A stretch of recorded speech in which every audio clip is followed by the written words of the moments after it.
Right now on the National Weather Desk, Halloween chill. Across much of the country, trick-or-treaters may need an extra layer tonight. The cold even extending into central Texas and Alabama. Wildfires explode in Southern California. Thousands evacuate their homes as Santa Ana winds spread the flames. To rake or not, rethinking this old debate will help you overcome your weather-related phobias, and we'll visit the Texas State Park some say could be haunted. From our nation's capital, this is the National Weather Desk. Good morning and happy Halloween. Welcome to the National Weather Desk. I'm Angela Brown. It's certainly not a trick and many people won't think it's a treat, but Mother Nature is making sure many of us remember this is fall. The cold blast from the north is now blanketing much of the country and many East Coast cities. That means temperatures in the 50s just days after summer-like weather over the weekend. In the Midwest, it's even colder. Chicago will stay in the 30s with snow showers.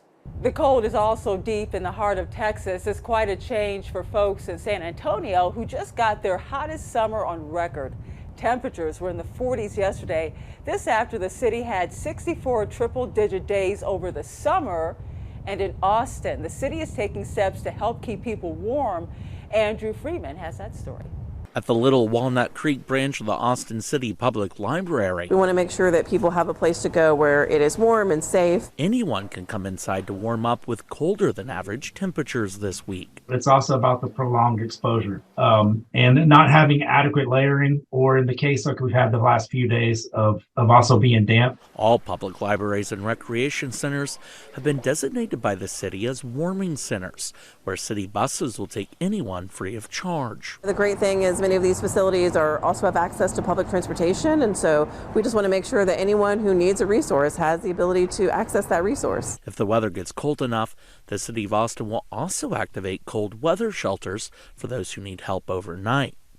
No activations have been made yet, but the city is keeping its eye on overnight Wednesday, where temperatures this week are expected to be lowest. We want to make sure we have a really data-based approach to ensure the safety and comfort of all those folks who may need shelter. Inside the home, Travis County Emergency Services District Deputy Assistant Chief Michael Anderson says to make sure all your heating equipment is working properly and to keep decorations, blankets, or any other flammable object away from any type of heat source.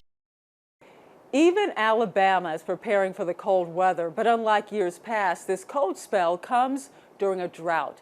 As Gracie Johnson reports, that means warming up next to an outdoor fire pit comes with big restrictions. With the temperatures dropping, some people may be planning to enjoy the cold weather outdoors with a campfire. But right now, the state of Alabama is under a fire alert, meaning that due to dry weather conditions, all burning is prohibited without a permit.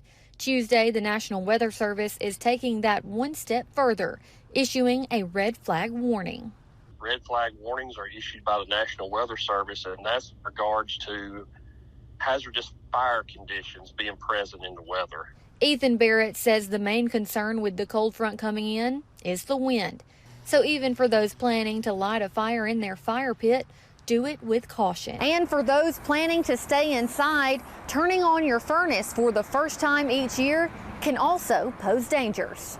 It's been, a good 7 or 8 months since maybe a furnace fired, so sometimes things lock up. Macon said the first thing to do is change out your air filter, then check working smoke and carbon monoxide detectors, and watch out for strong smells of gas.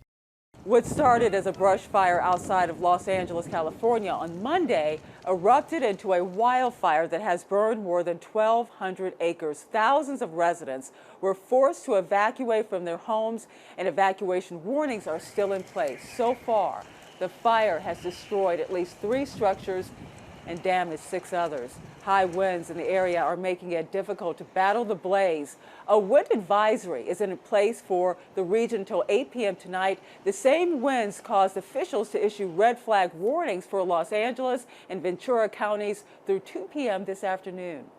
In the San Francisco area, powerful winds triggered red flag conditions over the weekend, helping to spread several fires. Those red flag warnings have since expired, but as Cornell Barnard reports, people who live in the region are still watching the weather very closely.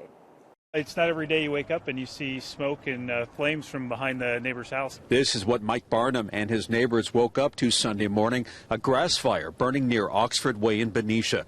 CAL FIRE says dry winds from red flag conditions helped push the fire to about 10 acres before it was stopped by fire crews. In Petaluma, firefighters battled this blaze Sunday morning, which destroyed 3 barns at a fertilizer manufacturing business on Jewett Road. The fire chief says red flag conditions allowed the fire to jump between structures. Absolutely, these create very fast-moving fires. They move from building to building very quickly through the embers and the brands that get created from the fire. That's what happened here today, as well as direct exposure from the wind pushing the fire onto the other buildings. Jeffrey McLaughlin and Jerome Pinkett have lived through wildfires and evacuations before. Just you're on edge, you know, it's just because you don't want to go through this. Main concerns would be if someone is working out in the backyard or something like that and does a spark, and then that spark catches on fire, and then the winds blow the fire like it did a couple years ago down around our area, around our house. Best case scenario, we had a red flag warning and nothing comes of it, and that would really be the best case scenario. But at the same time, we want our community to remain prepared, and we as fire agencies will do the same. In Mexico, 100 people are dead or missing nearly a week after Hurricane Otis slammed into Acapulco. The Category 5 storm damaged hundreds of thousands of homes and 80% of the resort hotels. Some estimates put damage at more than $15 billion. Recovery efforts have been slow with the shortage of food and also water. Residents say Mexican officials are not doing enough to help them. We are also tracking the tropics for possible new storms this morning. Here's meteorologist Lauren Oleski. Now just one wave that we are monitoring, the one that was circled to our east yesterday, is gone. 30 to 70% chance of development for this area that's right here in the eastern Caribbean Sea. This is Invest 97L. This is going to be moving off towards the west. This could become a depression towards the end of the week. Now, I mentioned yesterday that this has the possibility to curve off towards the north, so we do need to monitor this. Again, I'm not overly concerned with this impacting us right now in some significant way. Most of the nation falls back this weekend. That's when we turn the clocks back 1 hour early Sunday morning as daylight saving time ends and standard time returns. Recently, there's been a push to stop the practice of changing our clocks back. Madison Smith brings us up to date. Daylight saving started as a wartime measure that was repealed in 1919 and reinstated in 1942, and pretty much since then we have had a contentious relationship with it. Most recently, in 2023, lawmakers in 29 states have tried to put an end to daylight saving. In most cases, these efforts have either failed or stalled. Under the Uniform Time Act, there are only 2 ways the U.S. can ditch daylight saving time changes. Either Congress has to enact a federal law or a state or local government has to get permission from the U.S. Secretary of Transportation to stay on permanent standard time, neither of which have been successful. Ski season will be underway in about a month across the Rockies and also Sierra Mountains. Boreal Mountain near Lake Tahoe in California is now making snow. They are hoping Mother Nature delivers more of the real stuff instead of using man-made snow. Last year, the mountain had over 800 inches of natural snow.